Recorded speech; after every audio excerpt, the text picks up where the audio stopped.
और आपने बहुत से फिल्मी विलेंस का इंटरव्यू किया है। जी। अब बड़ा ह्यूमन शख्सियत हमारे सामने उनकी रखी है। ये जो तसाद है उनकी रियल इमेज का और रियल इमेज का, ये आप कोशिश करते हैं कि ये बाहर आए, वो डेलिबरेट होता है कुछ? नहीं, वो है ही मैं नहीं। प्रेम चोपड़ा साहब का जी, इंटरव्यू, जी, सदाशिव अमरापुरकर जी, साहब का इंटरव्यू याद आ रहा है जी, मुझे। जी। मैं तो यही सोचता हूँ कि बल्कि आप भी जानती हैं कि वो तो उनका काम है। मतलब जो बुरे आदमी वो बनते हैं, वो उनका काम है। उस काम को करने के बाद तो फिर वो वही आदमी हैं जो वो आदमी हैं।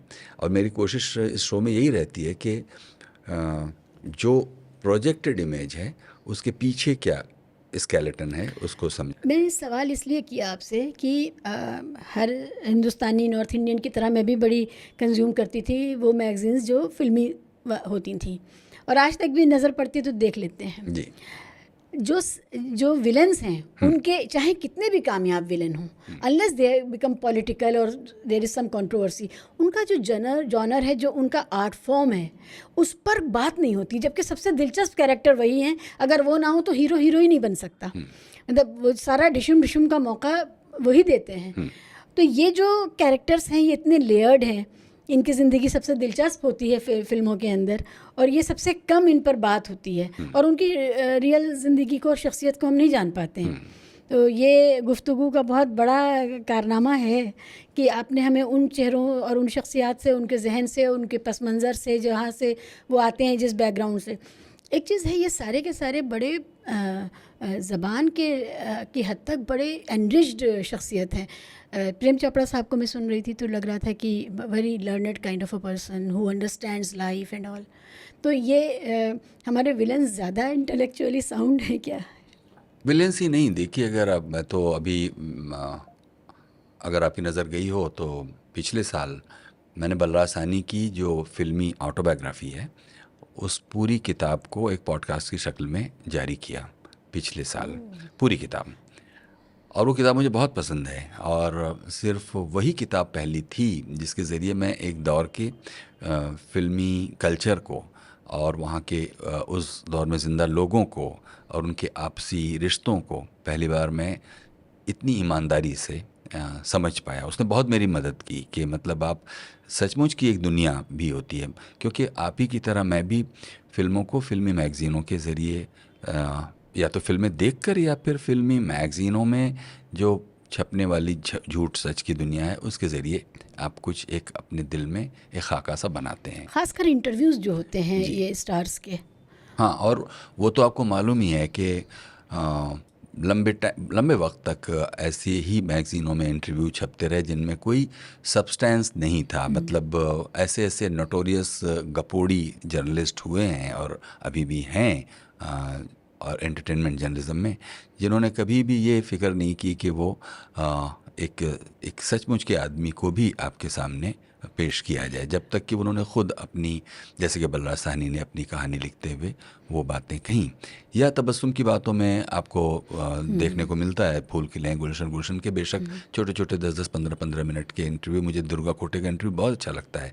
पहली बार मतलब मैं दुर्गा खोटे के सोचने की एक क्या दुनिया, परफॉर्म करते हुए तो आप उन्हें देखते हैं, और लेकिन माँ के अलावा भी कुछ जी, हैं। जी।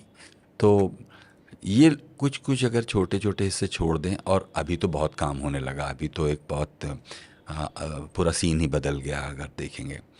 हाँ, तो सिर्फ विलेन ही नहीं पढ़े लिखे हैं, बल्कि एक दौर के जो कैमियो कैरेक्टर्स थे वो भी, बड़े फिल्म स्टार्स भी खासे पढ़े लिखे लोग हुआ करते थे। अब दिलीप कुमार साहब की ज़बान देखिए ना।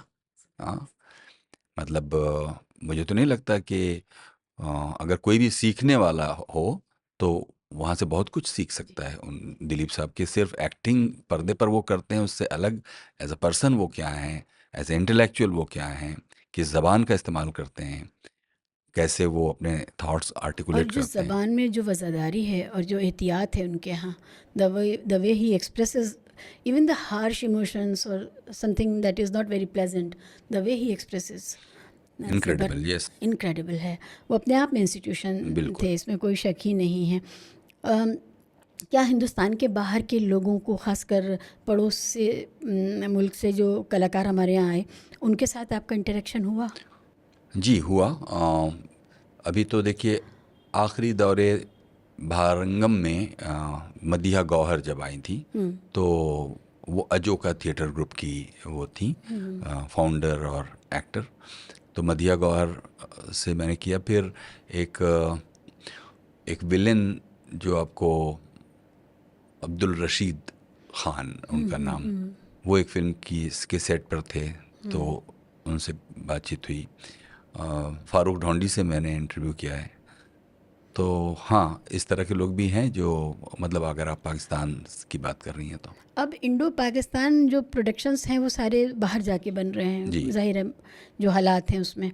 अभी जमाइमा ख़ान की एक फ़िल्म आई है, उसमें शबाना आज़मी भी हैं और लोग भी हैं।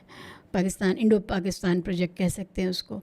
क्या ये कोई सेंस ऑफ लॉस है कि हमने ऐसी सियासत में हम एंटर कर गए जहाँ पर हम कलाकारों को बांट दिए हैं, कलाकारों के बीच में? क्योंकि जब आपने बताया कि आपने मदीहा जी का इंटरव्यू किया है, तो क्या, क्योंकि वो they look forward to Indian film industry, ख़ासकर बॉलीवुड की तरफ वो बहुत उम्मीदों से देखते रहे, और लग रहा था कि शायद अब आदान प्रदान शुरू हो जाएगा।